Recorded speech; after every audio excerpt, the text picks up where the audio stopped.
Assalamualaikum warahmatullahi wabarakatuh. Alhamdulillah, jumpa kembali dengan saya, Ibu Sumiati, di channel Sumiati Hadi. Kali ini, saya akan menjelaskan tentang soal uji kompetensi kalian akuntansi dan pelajaran 2024-2025, yaitu soal paket 1 UD Sejuk Indonesia. Di video kali ini, yang akan saya bahas adalah tentang penyusunan neraca atau balance sheet. Sebelum kita mulai, marilah sama-sama kita melafazkan basmalah. Bismillahirrahmanirrahim. Nah, ini adalah lembar kerja yang akan kita gunakan untuk penyusunan neraca ya, atau balance sheet. Untuk menyusun neraca, datanya ini kita ambil dari lembar kerja worksheet yang sudah kita buat sebelumnya. Ya. Nah, ini adalah lembar kerja worksheet yang sudah kita buat sebelumnya. Dan di worksheet ini, kita fokus ke dalam kolom balance sheet. Ya. Nah, untuk mempersingkat waktu, sekarang kita langsung ke tutorial penyusunannya.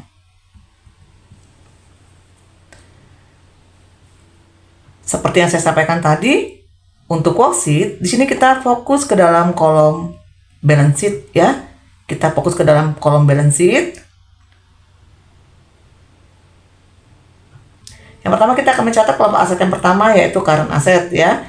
Jadi untuk kelompok current asset itu kode awalnya adalah 1, sementara kode keduanya juga 1 ya.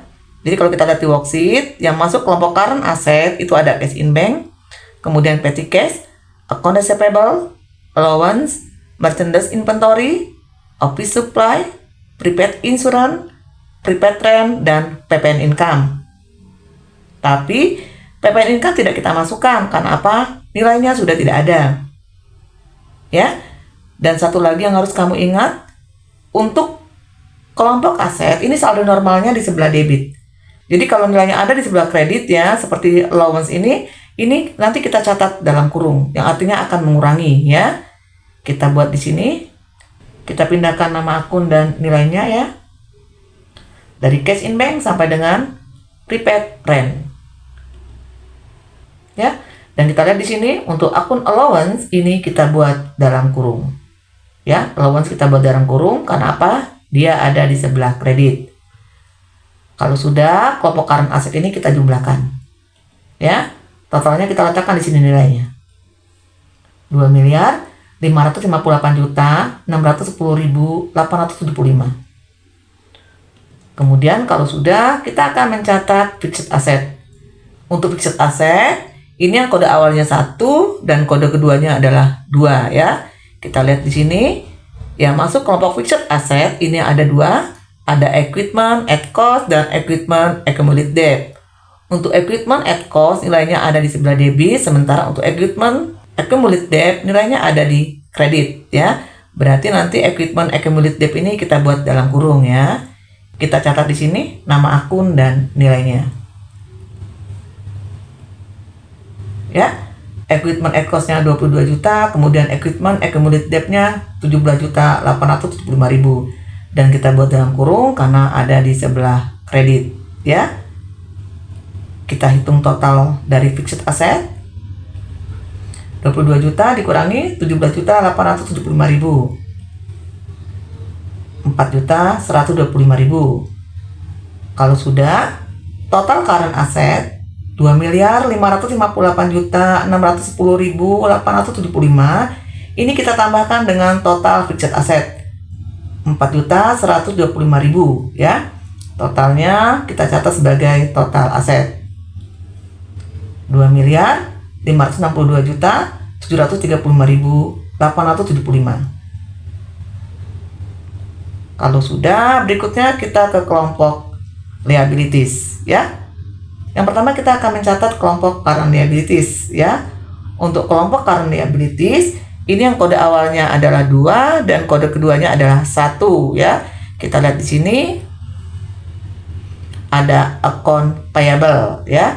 Jadi yang kode pertamanya 2 dan kode keduanya adalah 1, itu ada account payable, kemudian expense payable, income tax payable pasal 21, income tax payable pasal 22, income tax payable pasal 23, income tax payable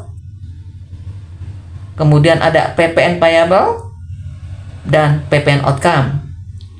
Tapi ingat, yang kita catat di balance sheet atau laporan neraca, ini yang masih ada nilainya saja ya. Jadi kalau kita lihat di sini untuk kelompok liabilities, yang sudah tidak ada nilainya adalah income tax payable pasal 22 dan PPN outcome. Nah, jadi ini tidak perlu kita catat ya. Yang kita catat yang ada nilainya saja. Kita buat di sini nama akun dan nilainya.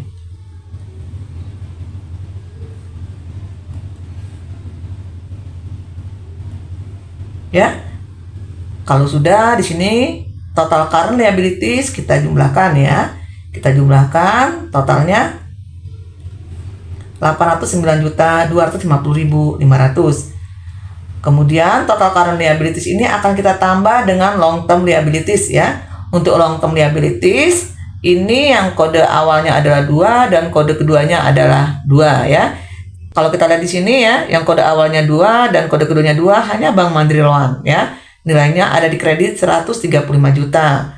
Maka kita catat di kelompok long term liabilities ini nama akun dan nilainya. Karena hanya satu, total long term liabilities-nya berarti senilai total Bank Mandiri Loan ini. Ya. Kemudian kalau sudah, ini total current liabilities 809.250.500. Ini kita jumlahkan dengan total long term liabilities 135 juta. Totalnya 944.250.500. Inilah total liabilities-nya. Ya. Kemudian total liabilities ini akan kita jumlahkan dengan total equity ya. Untuk equity-nya ini namanya adalah DEVA capital. Tapi ingat, untuk nilai DEVA capital ini jangan diambil dari balance sheet ya. Jadi kita tidak ambil dari sini nilainya. Tapi kita mengambilnya dari laporan perubahan ekuitas ya. Jadi kita ambil ekuitas akhirnya, kita ke laporan perubahan ekuitas. Nah, ini adalah laporan perubahan ekuitas. Untuk equity akhirnya ini nilainya adalah 1.618.485.375. Nah, ini yang kita catat dalam lembar kerja balance sheet atau neraca ya. Kita catat nilainya di sini.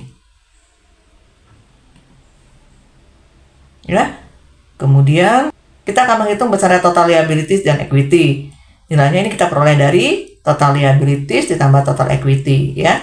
Jadi 944.250.500 ditambah dengan DEVA capital ya, 1.618.485.375. Totalnya 2.562.735.875. Dan totalnya ini harus sama dengan total aset ya. Kita lihat total aset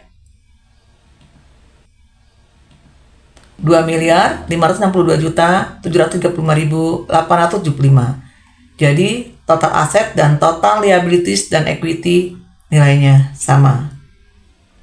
Ya. Berarti pekerjaan kita sudah benar.